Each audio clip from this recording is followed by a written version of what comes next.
Hey guys, TC here from the Christian Gaming Channel, bringing you a brand new episode of Sonic Advance 2. And today we're going to be playing through Egg Utopia. And this is another post-commentated episode because, quite frankly, I find it just simpler to just record the Sonic Advance 2 videos anyways and just do post-commentary on them. Now this isn't going to become a normal thing for all the games I do, just specifically for this one game. Because it's just such a pain, and I'd rather just focus and pray constantly, it helps a lot. And like, in getting through this in one run, like you'll see in this video, totally give God all the credit for that. He was the one that did it, not me. 110% on that. Anyways, you can see the main gimmicks of this stage is gravity and those little sled launchers. Very interesting mechanic, although you could take it or leave it either way. Doesn't really do anything unique or different. Also, we have these poles. You're basically constantly sliding down them and rotating between the left and right. So if you time your jump just right, you can go in the direction you'd like to. And that was purely a miracle right there because I should not have made that, but it worked.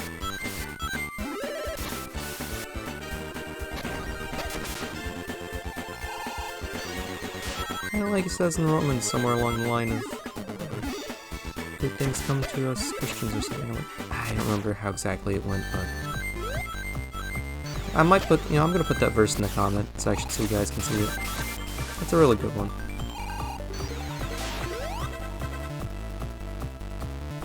I do manage to get up there, although I don't quite remember how I went about doing it. Oh, that's how. Yeah, this stage actually really makes you use your Sonic Advance 2 skills, pushes them to the limit, as it should. If I'm not mistaken, that was one of those rail segments where you actually hold on to the rail instead of grind on it. So that's a bit of a unique thing to have. But yeah, surprisingly, this zone is a lot more fun than Techno Base. The music's better, and weirdly enough, I actually enjoy the stage design in this one a whole lot more than I do Techno Base. And those little sliding platforms are a nice callback to Sonic Advance 1 and Angel Island Zone, which is kind of a callback to Ice Cap Zone in Sonic 3.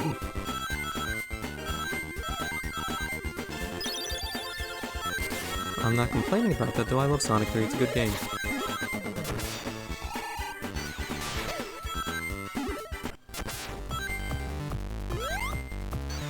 Those mouse enemies are actually kind of deceptively hard. Oh, I don't know if I've talked about this yet, but the cannons. They launch you outwards, and you have to time your shot in order to get a good spot to land.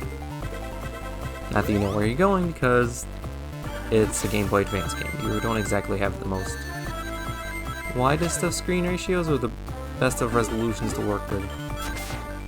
But it'll work out.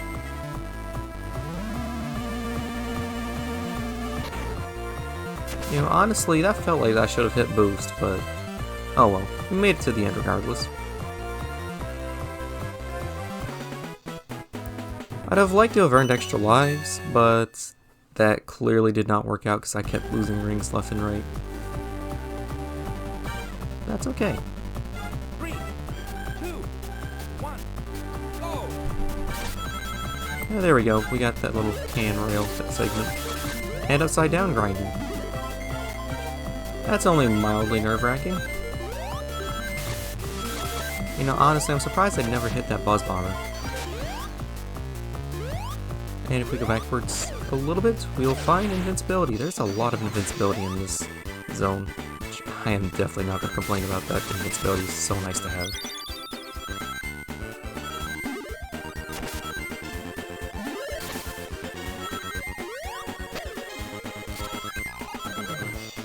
You know, that mystery ring monitor actually gave out a lot of rings. I never really paid attention to that when I was actually playing through. Yeah, that was a bit of a mistake there. Should not have done that, but I was kind of really getting into the zone. I figured, no, I'll just skip ahead. No, very bad angle to do that.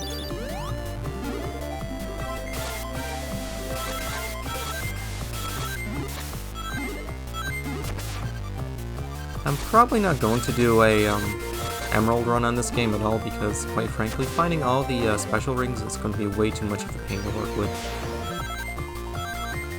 And honestly, just an extra boss fight cutscene I don't feel is very much worth it, as who wants to go through all that trouble just for an extra boss fight? In Sonic Advance 1, that's fine because the game's not too terribly, unfair. Advance 2, on the other hand, is quite unfair at times, especially when it comes to the boss fights as I've previously mentioned. Factor in the fact that you have to find, I think, all 7 or 8 special rings, compared to just finding the bonus round spring in Sonic Advance. Yeah, the Emerald Run really is not worth my time. Or your time, or anybody else's time. Quite frankly, it's just a big headache.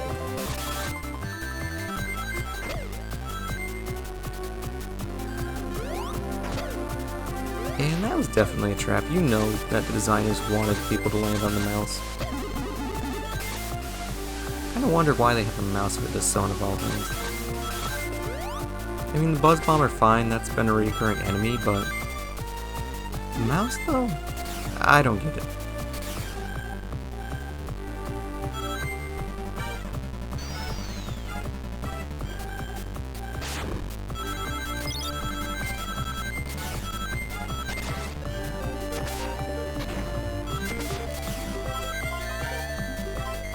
All that speed, killed by a stinking spike. Doesn't surprise me. They got really spike happy in this game. But we made it through without losing a single life. Thank you, Lord.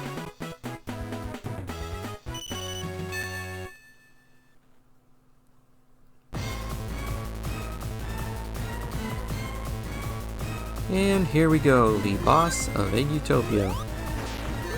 The concept is simple. You have to hit him while avoiding the legs, I guess, is what they'd be called, and not getting hit by the fireballs from the bombs. The problem is, I didn't know this until the very last life I had, that you actually have to press up and down to switch gravity planes. I was unaware of that for the first few lives, but you live and learn. And no, that was not a reference.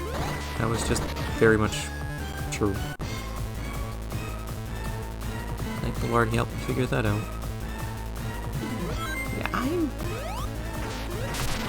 I like this boss fight more than techno-based, purely because I feel it's more skill-based and not so randomized. As long as you know what you're doing, you're gonna be okay.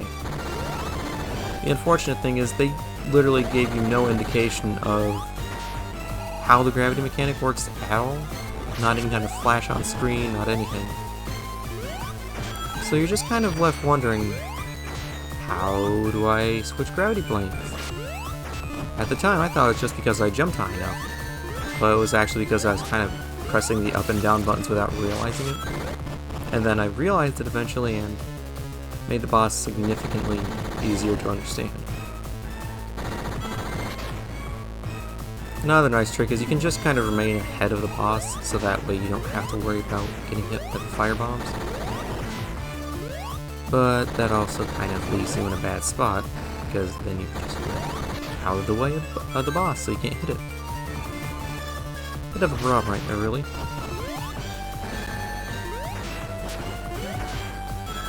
Yeah, I'm using that bounce move, which is pretty much never used in Sonic Advance 2, at least when I do it. You can see it very nearly gets me close to that, but unfortunately it just doesn't do it. And I think that's the point at which I figured out you can press up and down to go between the gravity planes. And then I was just trying to learn how to work with that then. It took me a little bit longer to figure out I could just jump and then switch the gravity plane and still keep ball form. So I basically just tried damage boosting the boss as much as I could, which unfortunately didn't work out as well as I hoped it would, but that's okay.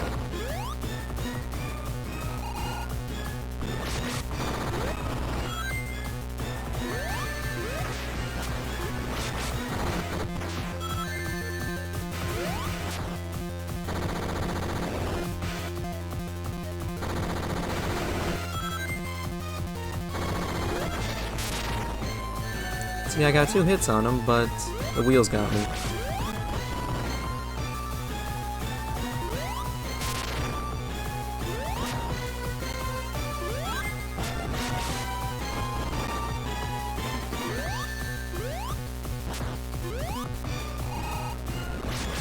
I was just kind of hanging back and unfortunately switched the gravity the wrong way. Now we're on our last life. And thanks to the Lord, we will beat this boss. So I guess that's a spoiler technically, but might as well take away some of the suspense because we're not going to see the game over screen this time. It's going to work out. Just barely, but the Lord can make just barely work out perfectly.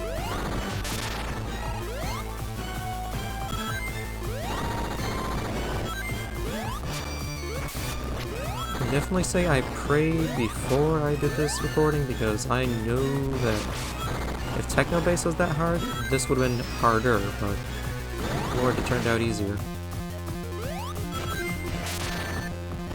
And you can see I'm still trying to do that whole scheme I was doing before, which was trying to damage boost. Which isn't a terrible way of doing it, but it's not exactly an ideal way of doing it either.